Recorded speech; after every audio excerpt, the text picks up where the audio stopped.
not start because your storage is full. Please log in and delete recordings or purchase more storage from your account. All participants are muted, and they can unmute themselves.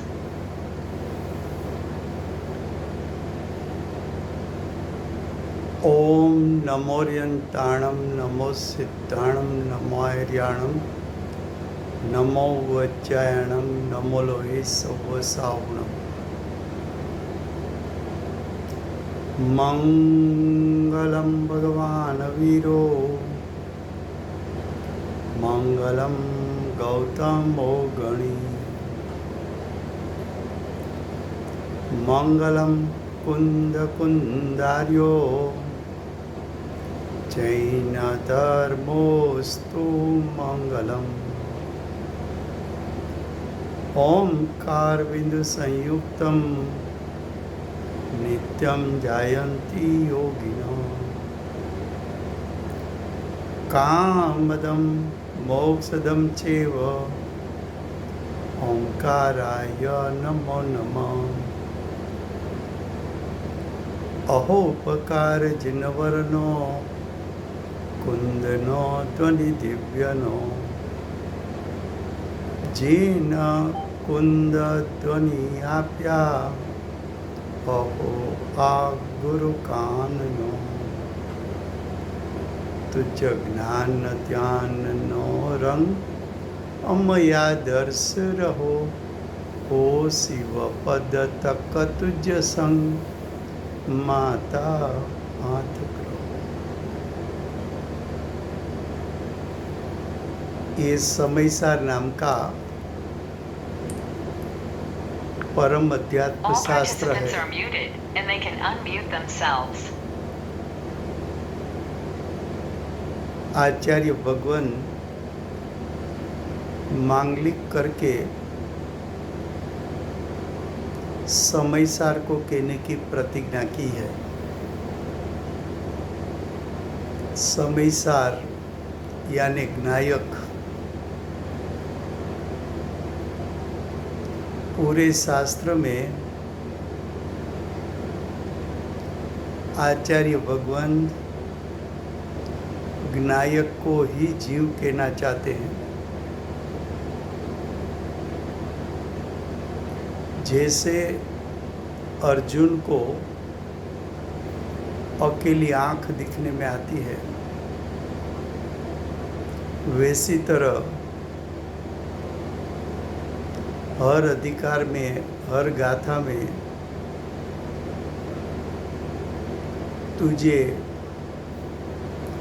पर्याय में छुपा हुआ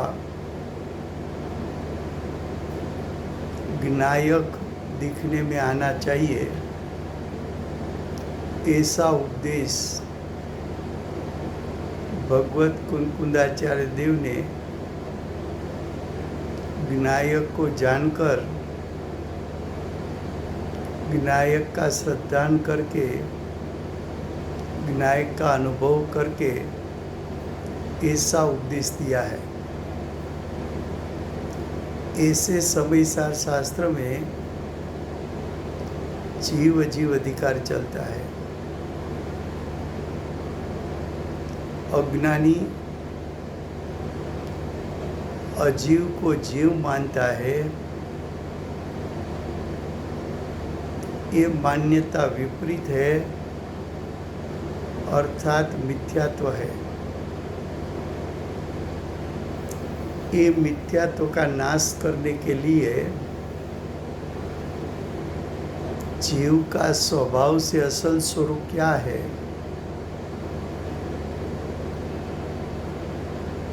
और वर्णादिक भाव जो अज्ञानी को जीव स्वरूप लगता है, तो आचार्य भगवान कहते हैं कि वो जीव नहीं, अजीव है। तेरी भ्रमणा का नाश कर तो सम्यक दर्शन प्राप्त होगा। ऐसे जीव जीव अधिकार की जो गाथा 67 थी उसमें आचार्य भगवान ने कहा था कि ज्ञान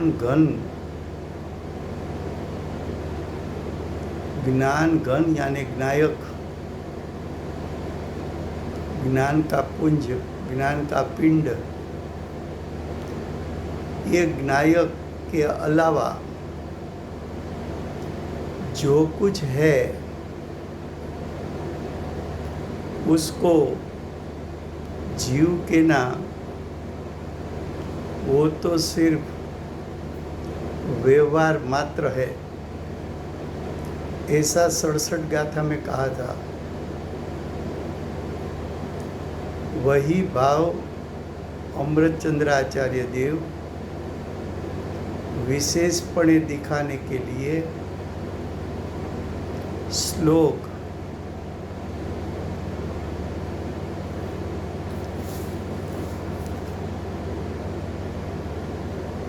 39-40 जो लिखा है उसमें 39वां श्लोक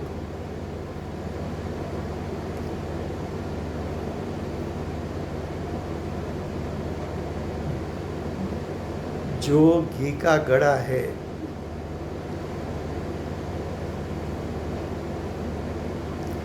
एम कहने से भी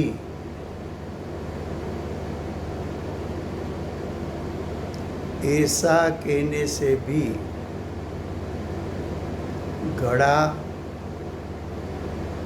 घीमय नहीं है, घड़ा माटीमय ही है।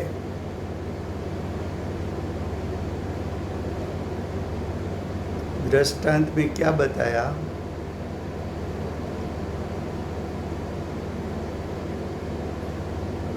जिसने अकेला घड़ा दिखा न हो और घी से भरा हुआ ही घड़ा देखा हो और व्यवहारी जन उसको घी का घड़ा कह के उसको पुकारते हैं, तब दूसरे व्यवहारी जन का भी अभिप्राय ऐसा हो जाता है कि घड़ा घी का है। लेकिन ज्ञानी ने बताया कि घी भिन्न चीज है, भिन्न वस्तु है, भिन्न द्रव्य है। घड़ा भी भिन्न द्रव्य है। घी स्वभाव से घी स्वरूप है, घड़ा स्वभाव से माटीमय है।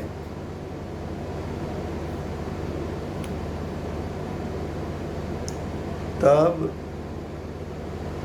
अज्ञानी की मिथ्या अभिप्राय वाले जीव की भ्रमणा और अज्ञान दूर होकर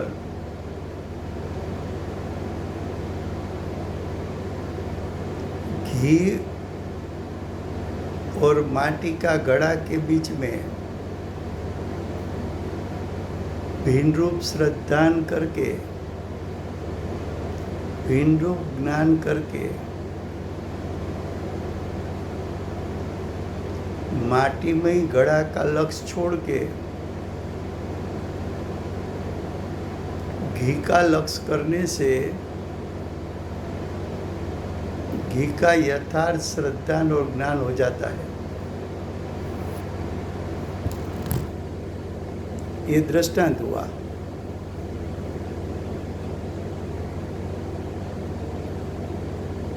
फिर से गुजराती में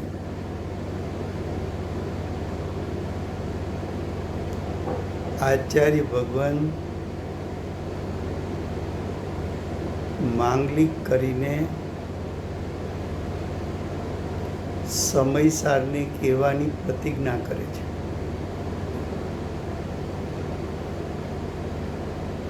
સમયસાર કહેતા આત્માનું ત્રિકાળ શુદ્ધ સ્વરૂપ એટલે કે જ્ઞાયકપણું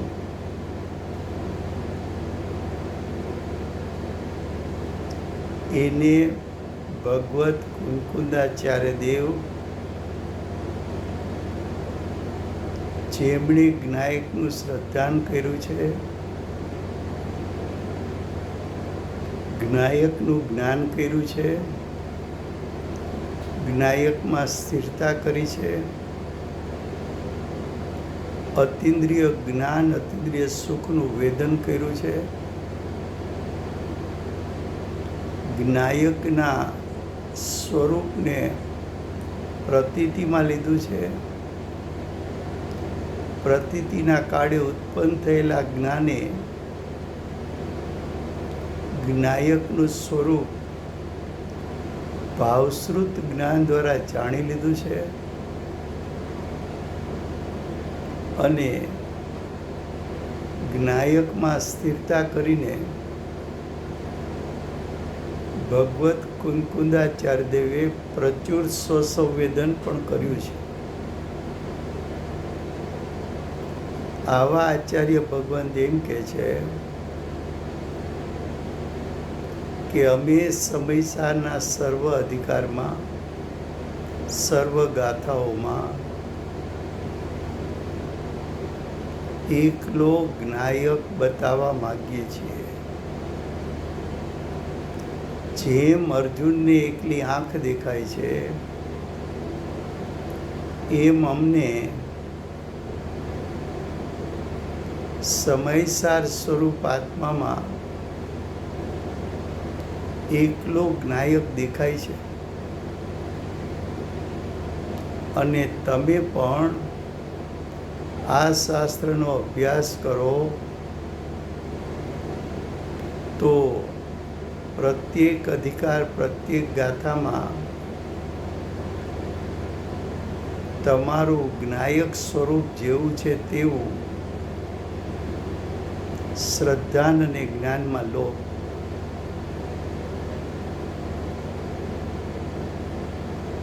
આવા સમયસાર શાસ્ત્રમાં જીવ અજીવ અધિકાર ચાલે છે.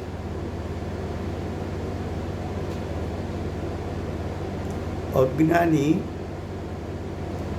ભ્રમથી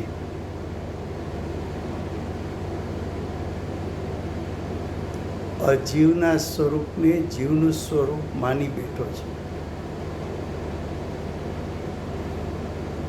એવા ઘોર અજ્ઞાની મૂઢ મિથ્યા દ્રષ્ટિ એટલે કે આપણને આચાર્ય ભગવાન અનુભવમાં આવેલું, શ્રદ્ધાનમાં આવેલું, જ્ઞાનમાં આવેલું અસલ જીવનું સ્વરૂપ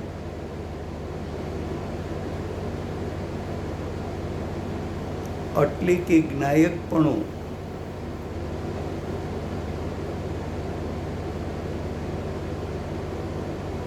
એ જ્ઞાયકપણાનું અસલ સ્વરૂપ દેખાડીને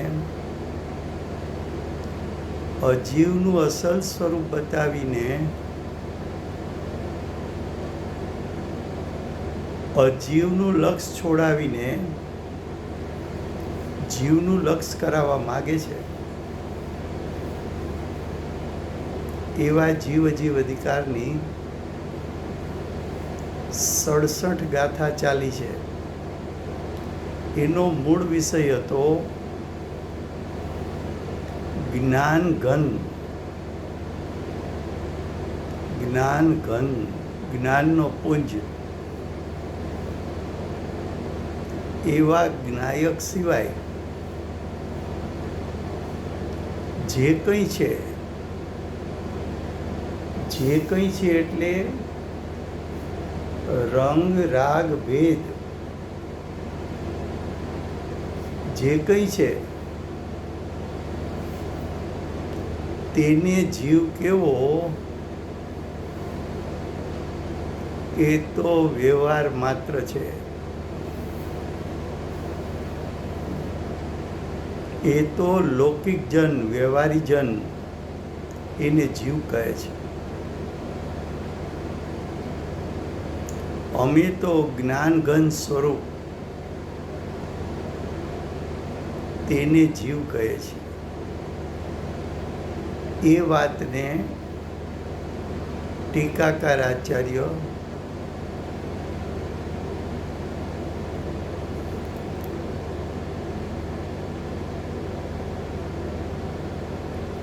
ચાલીસ નંબરના શ્લોકમાં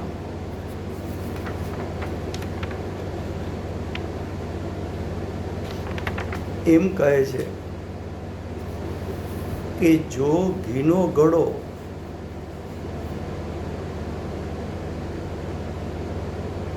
એમ કહેતા પણ ઘડો છે તે ઘીમય નથી, માટીમય જ છે.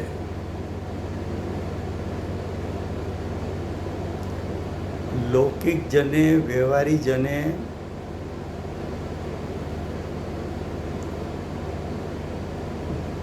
ઘીનો સંયોગ દેખીને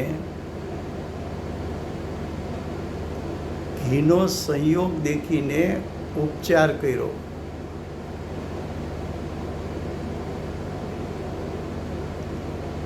એ ઉપચાર શું કામ કર્યો? તો કે આ ગળામાં ઘી છે, બીજું કાંઈ નથી, એવું દર્શાવવા માટે ખરેખર એને ઉપચાર કર્યો કે આ ઘીનો ઘડો છે.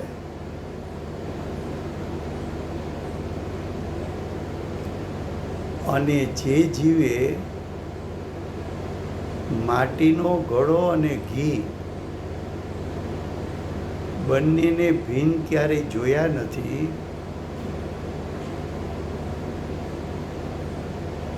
ત્યારે એવો જીવ ભ્રમથી માટીમય ગળાને ઘીનો ઘડો કહે છે. ત્યારે જ્ઞાનીજન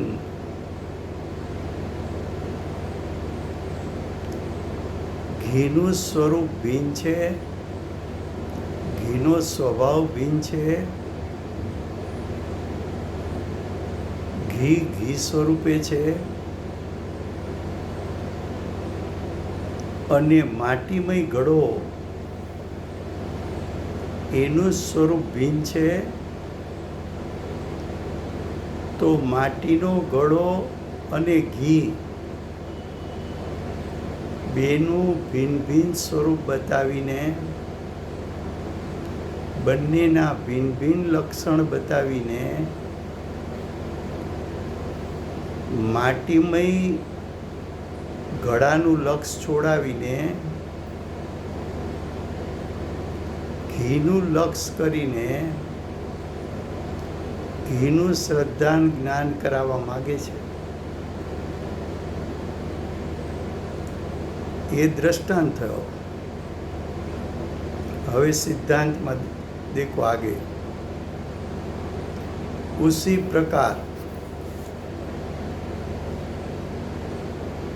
प्रकार का अर्थ है दृष्टांत अनुसार.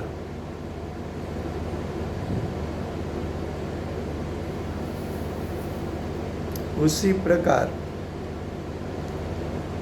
वर्णादि वाला जीव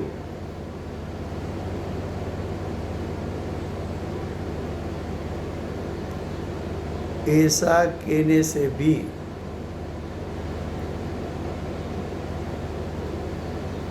ऐसा कथन करने से भी जीव है वो वर्णादिमय नहीं.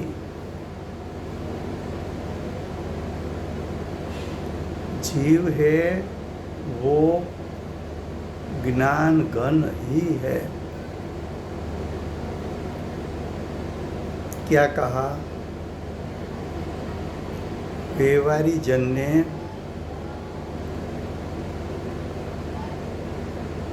वर्णादि शरीर, कर्म नौकर्म आदि जीव के संयोग में है। कर्म का उदय संयोग में है। जैसा घड़ा के संयोग में घी है, वैसी तरह शरीर के संयोग में जीव है। कर्म के उदय के साथ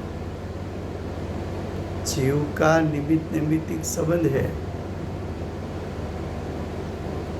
तो ऐसा संयोग देखकर अज्ञानी मूढ़ मिथ्या दृष्टि भ्रमित हुआ जीव ने वर्णादि वाला जीव मान लिया। तो वर्णादि वाला जीव कहना वो अज्ञान भी है, विपरीतता यानी मिथ्यात्व भी है, और वो अज्ञान और मिथ्यात्व चार गति का यानी अनंत संसार का कारण भी है। ऐसे अज्ञानी जीव को, ऐसे मूढ़ जीव को, ऐसे अप्रतिबुद्ध जीव को अमृतचंद्राचार्य देव कहते हैं कि जीव और वर्णादि दो भिन्न भिन्न वस्तु है, भिन्न भिन्न द्रव्य है। दोनों का लक्षण भी भिन्न भिन्न है। दोनों का स्वरूप यानी दोनों का स्वभाव भिन्न भिन्न है। जीव ज्ञान घन है,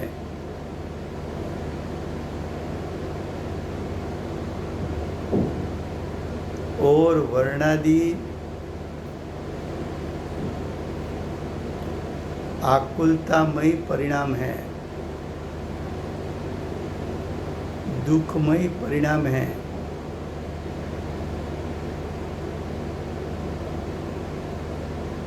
वो कर्म के उदय के कारण उत्पन्न हुए हैं। कर्म का उदय स्वयं पुद्गल है, उसके संयोग से उत्पन्न हुआ भाव वो भी पुद्गलमयी है, वो जीव नहीं। तो वर्णादिक अजीव है। अजीव का लक्षण वर्णादिक है, जीव का लक्षण ज्ञान घनपना है। दोनों का लक्षण भिन्न बताकर वर्णादिक का लक्ष्य छुड़ाकर ज्ञान घन स्वभाव का लक्ष्य होने से ज्ञान घन स्वरूप आत्मा प्रतीत में आया, और उसी समय निर्विकल्प ज्ञान ने विज्ञान घन आत्मा का स्वरूप जैसा है वैसा जान लिया, और चारित्र ने उसमें स्थिरता कर ली। आचार्य भगवान कहते हैं कि हमने वर्णादि का लक्ष्य छोड़ा है, विज्ञान घन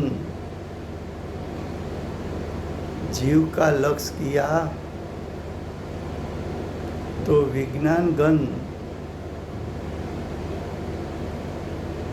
विनायक जिसमें अनंत चतुष्टय की प्रगटता हो सके ऐसा सामर्थ्य प्रतीति में आया। ऐसा सामर्थ्य का हमें ज्ञान हुआ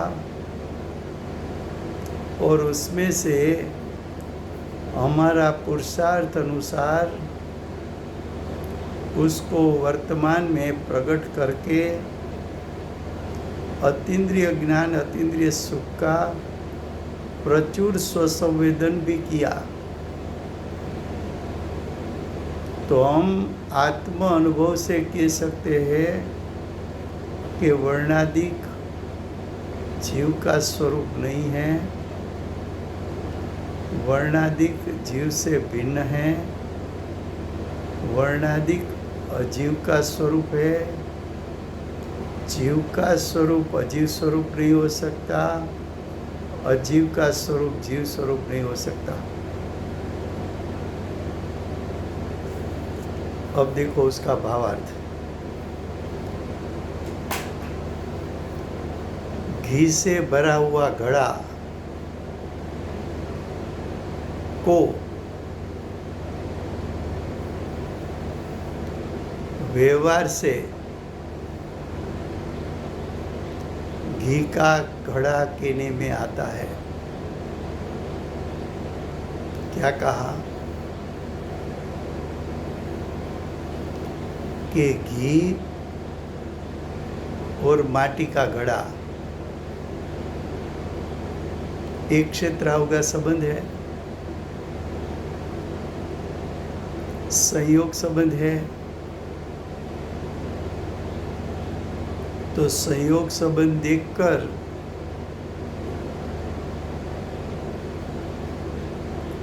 माटीमय घड़ा में घी का उपचार करने में आया। उपचार से व्यवहार से यानी संयोग देख के माटीमय घड़ा को घी का घड़ा कहने में आया।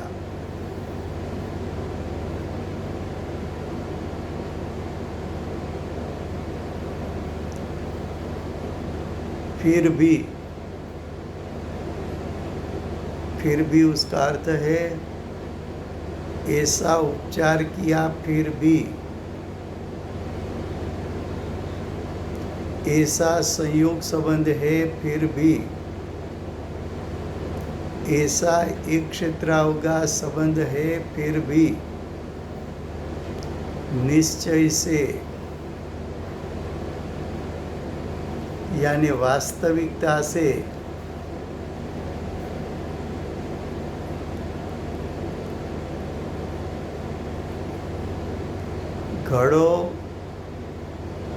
घड़ा घी स्वरूप नहीं,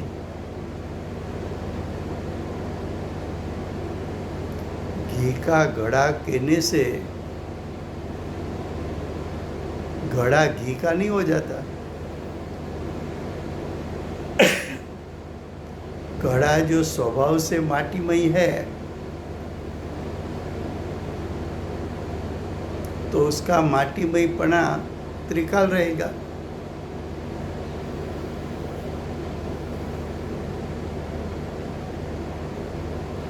किसी के घर पे गए और उसने कहा कि आपका घर है, ऐसा समझ के रहना, तो क्या आपने ऐसा कहा कि घर का डॉक्यूमेंट मेरे नाम पे कर दो? आपने तो बोला कि आपका ही घर है।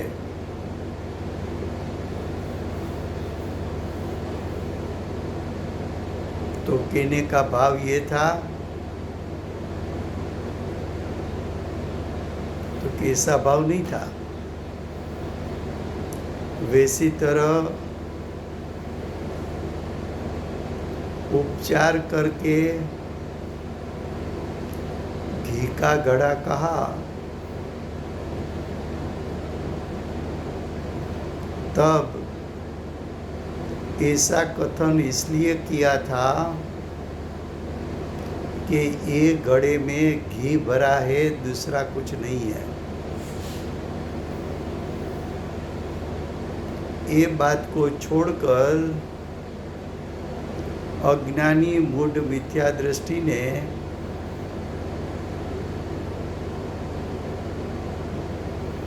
उसको घी का घड़ा कह दिया।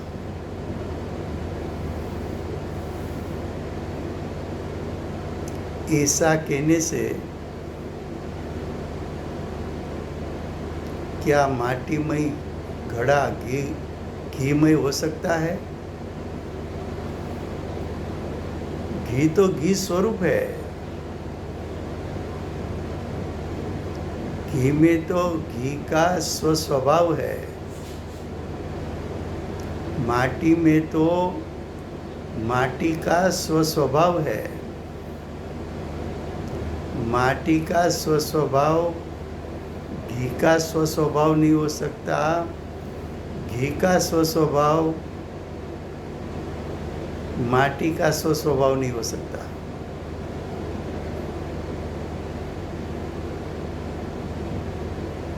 घी एक ऐसी चीज है जो असल घी है, वो ऐसी चीज है कि उसकी एक्सपायरी डेट नहीं होती।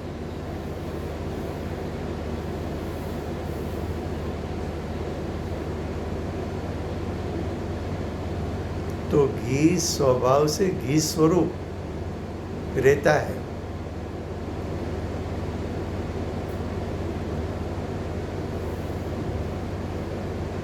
देखो क्या लिखा, घी घी स्वरूप है, घड़ा माटी स्वरूप है।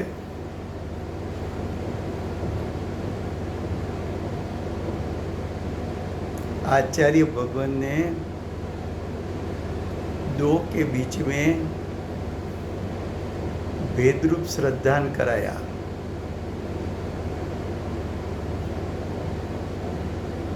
एक माटी है, दूसरा घी है। माटी का स्वलक्षण भिन्न है, घी का स्वलक्षण भिन्न है। माटी भिन्न द्रव्य है, घी भिन्न द्रव्य है।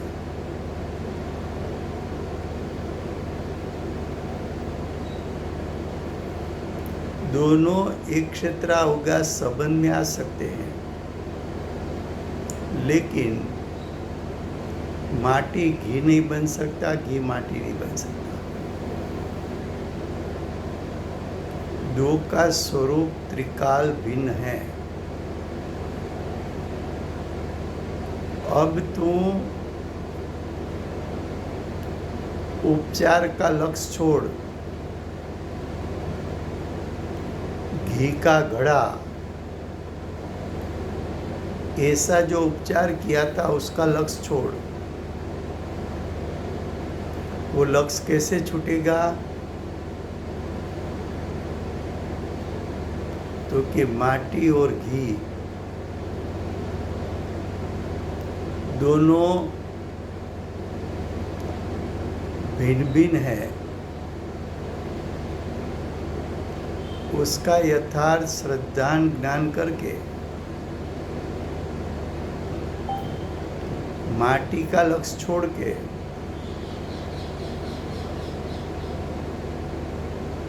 उपचार का लक्ष्य छोड़ के घी को लक्ष्य में ले, तो घी का असल स्वरूप तुझे मालूम पड़ेगा। ये दृष्टांत हुआ। अब सिद्धांत उसी प्रकार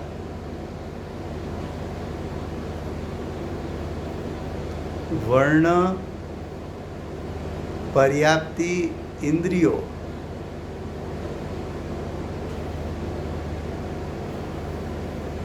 वर्ण ये शरीर का वर्ण स्पर्श रस गंध वर्ण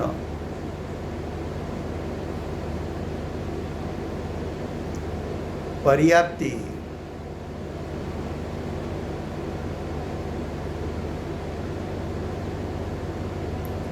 पर्याप्ति कर्म के उदय में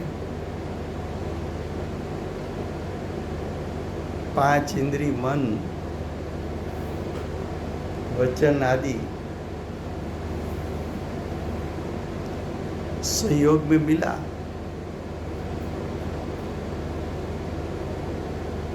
लेकिन वर्ण कर्म है, नाम कर्म। पर्याप्ति नाम कर्म है। इंद्रियों जाति नाम कर्म।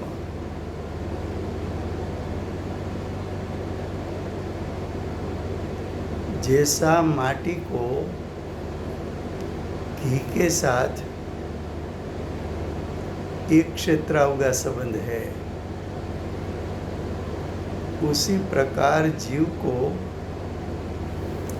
वर्ण पर्याप्ति इंद्रियों के साथ एक क्षेत्रावगा संबंध है।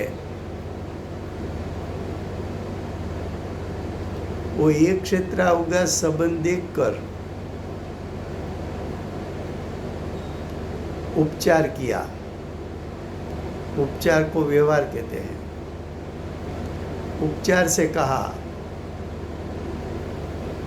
शरीर का वर्ण को जीव का वर्ण के ना।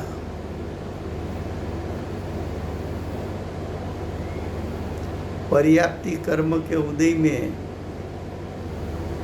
जो मिला उसको जीव के ना।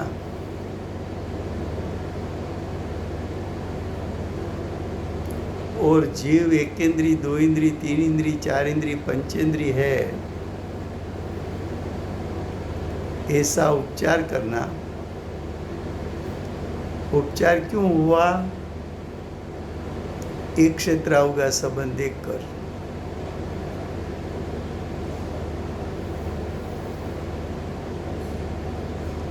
तो ये उपचार से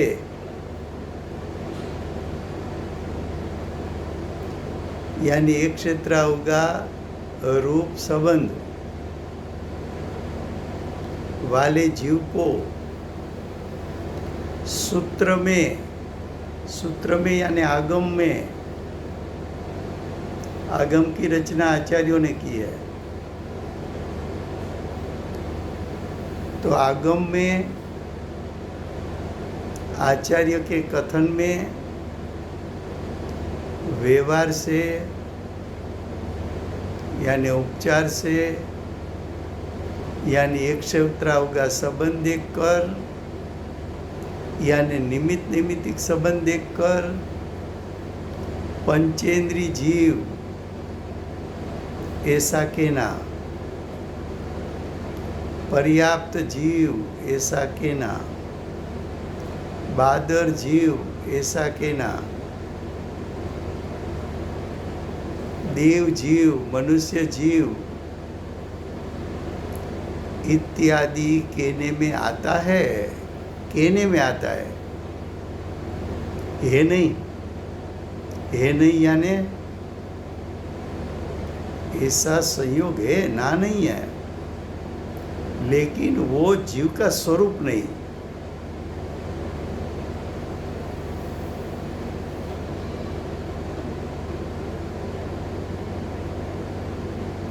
पंचेंद्री जीव पंचेंद्री है, 5 इंद्री जीव का स्वरूप है कि 5 इंद्री वो तो पुद्गल का स्वरूप है, शरीर का स्वरूप है। पंचेंद्रीपणा जाति कर्म के उदय में प्रकट हुआ है। वो कार्य तो जाति नाम कर्म का है, जीव का कार्य कहाँ है? जाति नाम कर्म पुद्गल, उसका फल इंद्री मिलना, इंद्री भी पुद्गल, वो तेरा स्वरूप कहाँ है?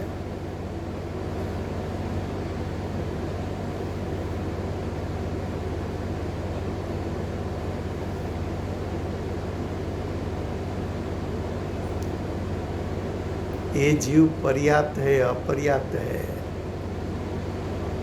वो तो पर्याप्ति नाम कर्म के उदय में उपचार किया गया और कहा गया कि पर्याप्त जीव। ज्ञायक पर्याप्त क्या अपर्याप्त है कि ज्ञायक तो ज्ञायक है। ज्ञायक का स्वरूप तीन काल में ज्ञायक स्वरूप ही रहता है।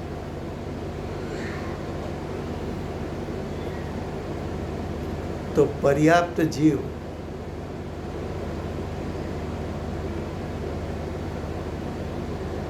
बादर जीव, देव का जीव, मनुष्य का जीव,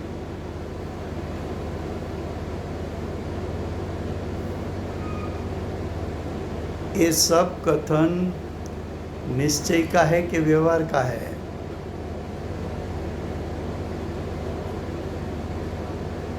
तो कि ये सब कथन व्यवहार का है। तो निश्चय का कथन क्या है?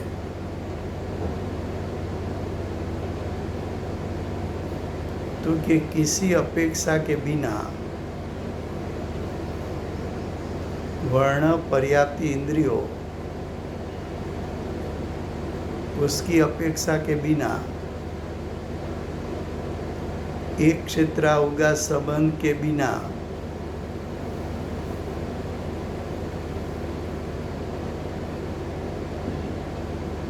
कर्म के उदय की सापेक्षता के बिना विभाव की सापेक्षता के बिना गुण भेद पर्याय भेद उसकी सापेक्षता से रहित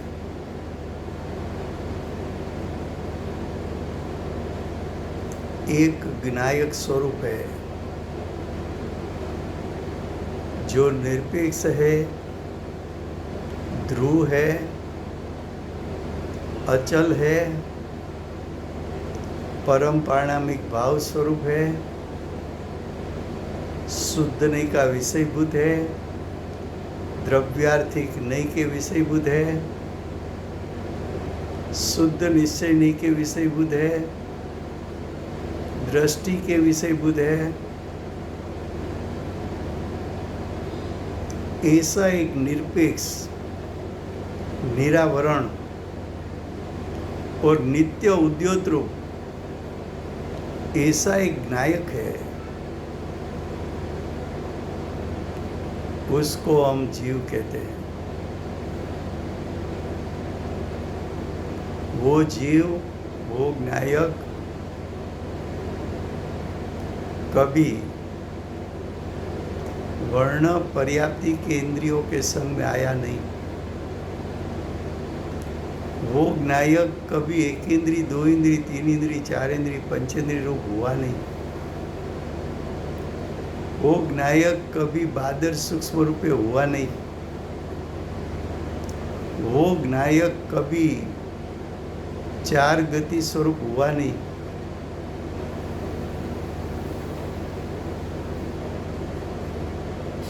तो निश्चय से जीव का स्वरूप तो ऐसा है।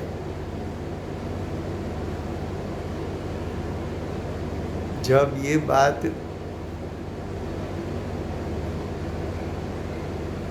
ज्ञानी के पास सुनी, उत्तम मुमुक्षु जागृत हो गया।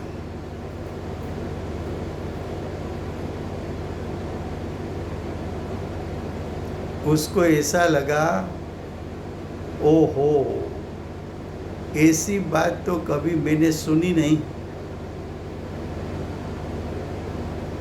मोक्ष मार्ग प्रकाशक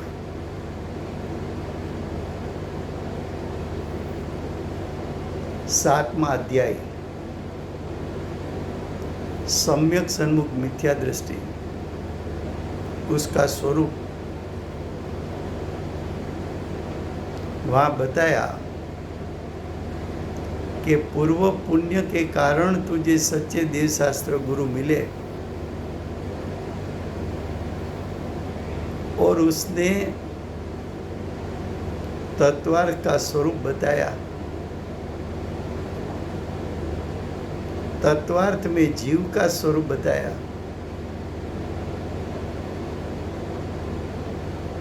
वो सुनते ही उत्तम मुमुक्षु को अंदर से अहोभाव हो गया। अहो, ऐसी बात तो मैंने कभी सुनी नहीं। ये तो मेरे लाभ की बात है।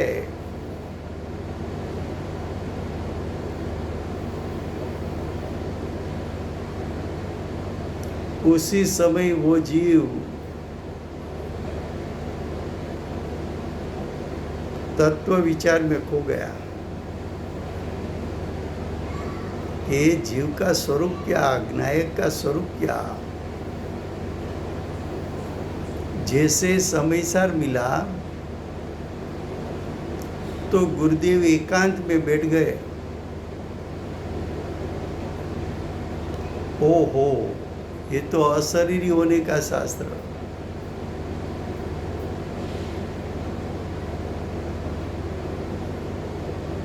ये तो सिद्ध गति को प्राप्त कराएगा। उसमें मेरा स्वरूप बताया, विनायक का स्वरूप बताया। वो स्वरूप कैसा है? वो चिंतन मनन में गुरुदेव जम गए और पर्याय में छुपा हुआ ज्ञायक को ढूंढ निकाला।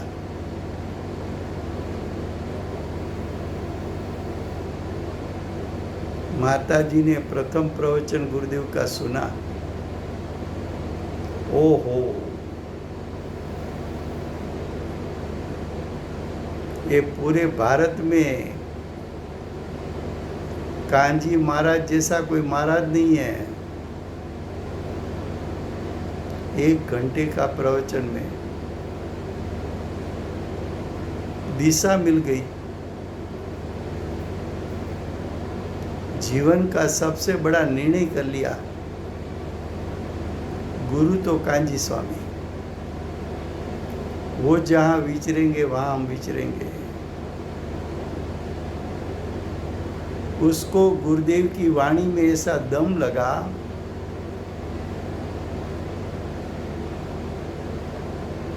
कि ये वाणी में ऐसा निमित्त होने का सामर्थ्य है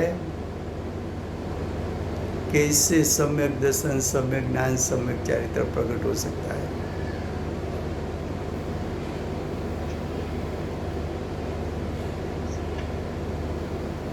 तो आचार्य भगवान ने कहा तो कि ये सब तो पुद्गल स्वरूप है और जीव तो ज्ञान स्वरूप है। दोनों का लक्षण भिन्न, ज्ञान में आ गया, श्रद्धा में आ गया। पुद्गल स्वरूप का लक्ष्य छोड़ दिया। ज्ञान मेरा स्वस्वभाव है।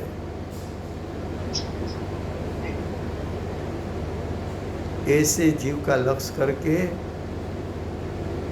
मोक्ष मार्ग प्रकट हो जाता है। फिर से गुजराती में भावार्थ। ઘીથી ભરેલા ઘડાને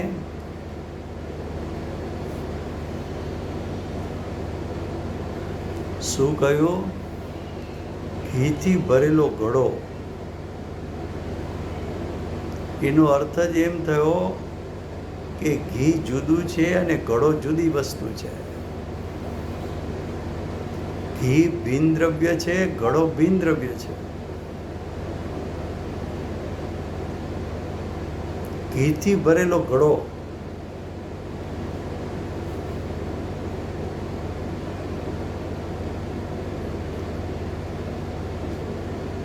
ઘડાએ ઘીનો સંગ કર્યો.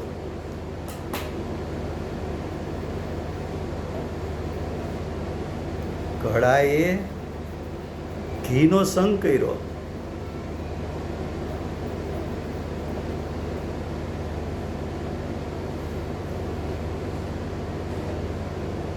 માટે ઘડો ઘીનો કહેવાનો.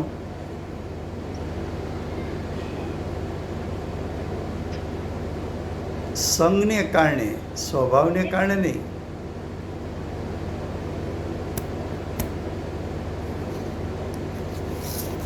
શું કહ્યું?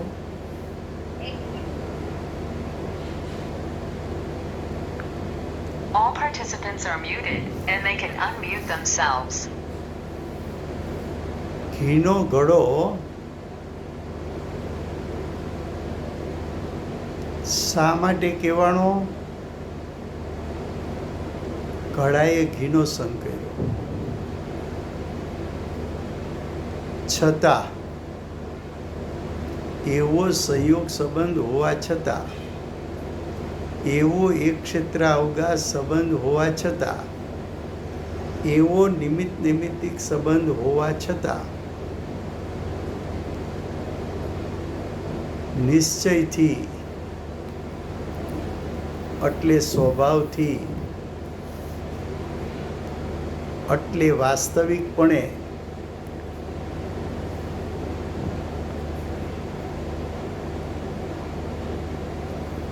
ઘડો ઘી સ્વરૂપ નથી. ઘડો ઘી સ્વરૂપ, સ્વરૂપમાં બે શબ્દ છે. ઘડો એમાં ઘી છે એ ઘડાનું સ્વસ્વરૂપ નથી, સ્વસ્વભાવ નથી.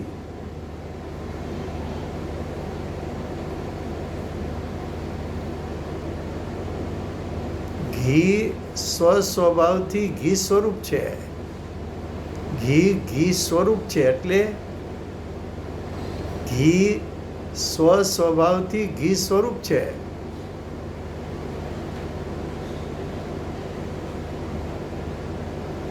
ઘી પોતાનો સ્વભાવ છોડે નહીં, માટી પોતાનો સ્વભાવ છોડે નહીં. માટી સ્વરૂપ, ઘી સ્વરૂપ. બંને દ્રવ્ય ભિન્ન, બંનેના લક્ષણ ભિન્ન, બંનેના દ્રવ્ય ક્ષેત્ર કાળભાવ ભિન્ન.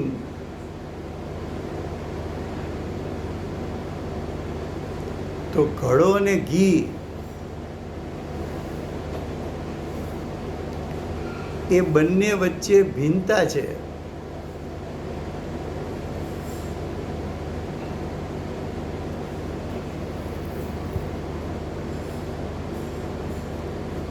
ઘી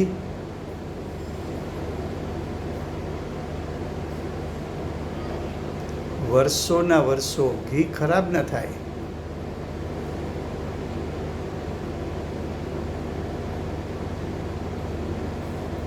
એ ઘી માટીના ઘડામાં રહે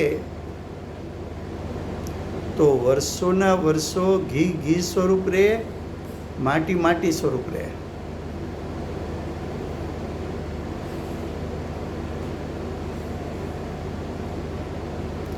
ઘડો માટી સ્વરૂપ છે, ઘી સ્વરૂપ છે. તેવી રીતે એટલે દ્રષ્ટાંત પ્રમાણે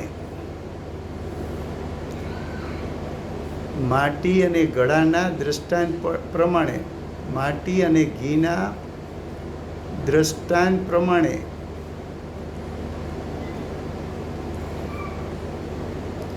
વર્ણ પર્યાપ્તિ ઇન્દ્રિયો ઇત્યાદિ એટલે વગેરે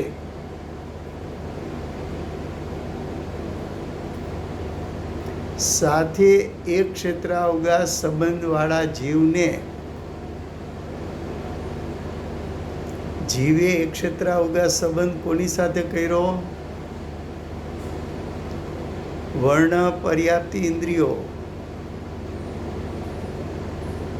વર્ણ પર્યાપ્તિ ને ઇન્દ્રિયો તો પૂતગલ છે.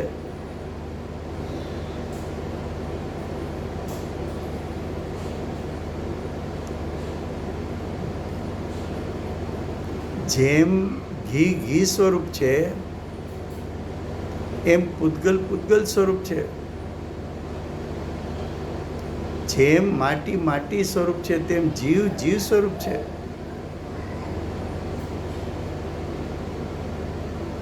વર્ણ પર્યાપ્તિ ઇન્દ્રિયો વગેરે સાથે એક ક્ષેત્ર અવગા સંબંધવાળા જીવને વર્ણ પર્યાપ્તિ ઇન્દ્રિયો સાથે એક ક્ષેત્ર અવગા સંબંધ છે, સંયોગ સંબંધ છે, નિમિત્ત નૈમિત્તિક સંબંધ છે. આવો સંબંધ જોઈને સૂત્રમાં એટલે આગમમાં એટલે કે આચાર્ય ભગવાનના કથનમાં વ્યવહારથી એટલે ઉપચારથી એક ક્ષેત્ર અવગા સંબંધથી નિમિત્ત નૈમિત્તિક સંબંધથી પંચેન્દ્રી જીવ એટલે પંચેન્દ્રી જીવ કેવો એ વ્યવહાર છે. પર્યાપ્ત જીવ એમ કેવું એ વ્યવહાર છે, ઉપચાર છે. બાદર જીવ, દેવ જીવ, મનુષ્ય જીવ વગેરે કેવું, સંયોગ સંબંધથી કેવું, નિમિત્ત નૈમિત્તિક સંબંધથી કેવું, એ માત્ર વ્યવહાર છે, એ માત્ર ઉપચાર છે. તો કે હવે ખરેખર સ્વભાવથી શું છે, વાસ્તવિકપણે શું છે? તો કે નિશ્ચયથી જીવ તે સ્વરૂપ, તે એટલે વર્ણ પર્યાપ્તિ ઇન્દ્રિયો, તે સ્વરૂપ નથી. જીવ તો જીવ સ્વરૂપ, જીવ તો ચૈતન્યમય સ્વરૂપ, જીવ તો વિજ્ઞાન ઘન સ્વરૂપ. વર્ણ આદિ એ તો પૂતગલ સ્વરૂપ. જીવ જીવ સ્વરૂપને ત્યાગે નહીં, પૂતગલ પૂતગલના સ્વરૂપને ત્યાગે નહીં. તો કે છે જીવ તે સ્વરૂપ નથી. વર્ણ પર્યાપ્તિ ઇન્દ્રિયો પૂતગલ સ્વરૂપ છે, જીવ જ્ઞાન સ્વરૂપ છે. તને આ બધા સંયોગમાં પણ જીવ એકલો જ્ઞાન સ્વરૂપ છે એવું શ્રદ્ધાન અને જ્ઞાન થવું જોઈએ. તો તને સમ્યક દર્શન જ્ઞાન ચારિત્રની પ્રગટતા થાય.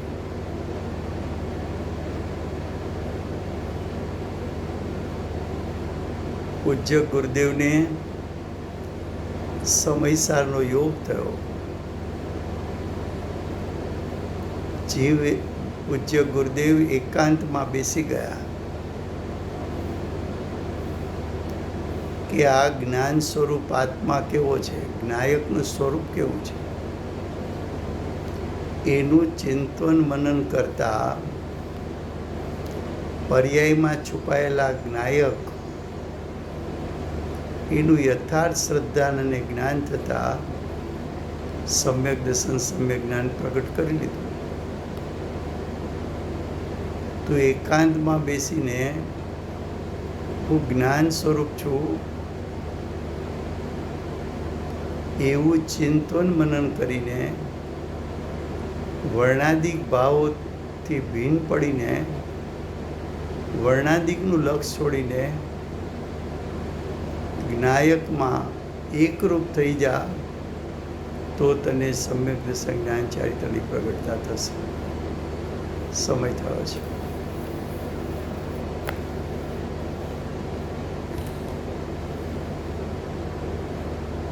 વર્તમાન ચોવીસીના આખરી તીર્થંકર બાલ બ્રહ્મચારી મહાવીર ભગવાનનો જય હો. અનંત ચતુષ્ટયના ધારક, દિવ્ય ધ્વનિના દાતાર, શાસન ઉપકારી શ્રી સિમંદર ભગવાનનો જય હો. કડીકાળ સર્વજ્ઞ કેવળ જ્ઞાની તળેટીમાં બેઠેલા મહાસમર્થાચાર્ય ભગવત શ્રી કુંકુંદાચાર્ય દેવનો જય હો. વર્ણાદિથી ભિન્ન એવું જ્ઞાયકનું સ્વરૂપ દેખાડનાર, તીર્થના નાયક, તીર્થના સ્થાપક, તીર્થના પ્રવર્તક, પરમ કૃપાળુ શ્રી સદગુરુદેવનો જય.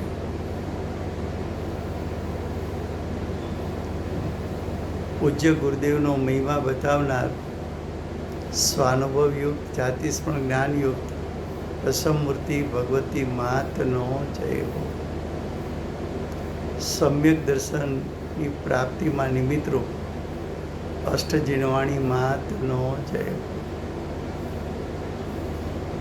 પૂજ્ય ગુરુદેવ અને માતાજીની સાધના ભૂમિ સુવર્ણપુરી ધામનો જય હો. સુવર્ણપુરી ધામમાં બિરાજમાન તીર્થના નાયક, તીર્થના સ્થાપક, તીર્થના પ્રવર્તક, પૂજ્ય ગુરુદેવની સાધના ભૂમિમાં બિરાજમાન સર્વ દેવશાસ્ત્ર ગુરુ ભગવંતનો જય હો. વર્તમાન ગુરુ અને ધાતુકી વિધિ ક્ષેત્રના ભાવિ તીર્થંકર શ્રી સૂર્યકીર્તિ ભગવાનનો જય. શ્રી સૂર્યકીર્તિ ભગવાનના સમોસરના મુખ્ય ગણધર દેવેન્દ્ર કીર્તિનાથ ભગવાનનો જય. પરમ દિગંબર જૈન ધર્મનો